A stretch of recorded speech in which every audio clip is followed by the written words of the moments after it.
जो कागज आप 2 रुपए में खरीदते हो, उसे बिना किसी मशीन के बनाने में इतना समय लगता था कि आप कल्पना भी नहीं कर सकते। मेरे समक्ष है कोमल बांस। मैं युवा डंडियों को काटता हूँ, फिर हंसिया जैसे औजार से इसकी हरी कठोर परत को हटाता हूँ। भीतर का श्वेत मुलायम भाग ही उपयोगी होता है। फिर मैं हथौड़े से इन्हें कूटता हूँ। धीरे धीरे बांस के रेशे पृथक होने लगते हैं। अब बारी है समय की। इन पट्टियों को नदी की धारा में पत्थरों के अधः दबाकर छोड़ दिया जाता है। 1 दिन नहीं, 1 सप्ताह नहीं, पूर्ण 3 मास। प्रकृति स्वयं इन्हें परिवर्तित करती है। 3 मास पश्चात मैं इन्हें निकालता हूं और छोटे छोटे खंडों में काटकर गठरी बना लेता हूं।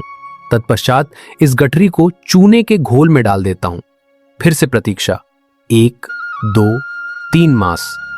चूना धीरे धीरे लिग्निन को विघटित करता है, वही तत्व जो बांस को कठोर बनाता है।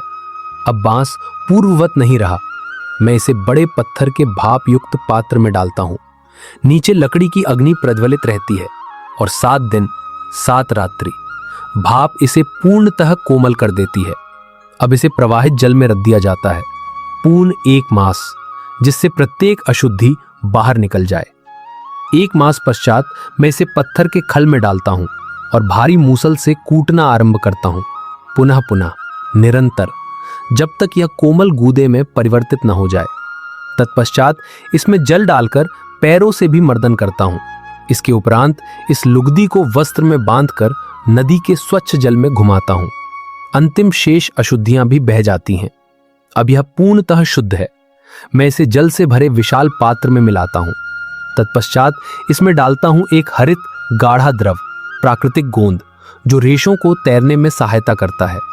घोल को भली भांति हिलाया जाता है, जिससे सब कुछ समरूप रूप से फैल जाए। अब आता है सर्वाधिक महत्वपूर्ण क्षण। मैं बांस की छलनी को इस घोल में डुबोता हूं और धीरे धीरे ऊपर उठाता हूं। एक पतली परत निर्मित होती है। रेशे परस्पर जुड़ने लगते हैं। गीली चादरों को एक के ऊपर एक रखा जाता है।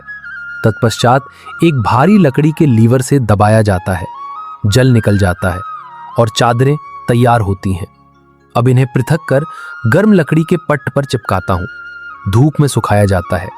सूखने के पश्चात मैं बड़े चाकू से इसके किनारों को समतल करता हूं और अंततः मेरे समक्ष है बांस का कागज।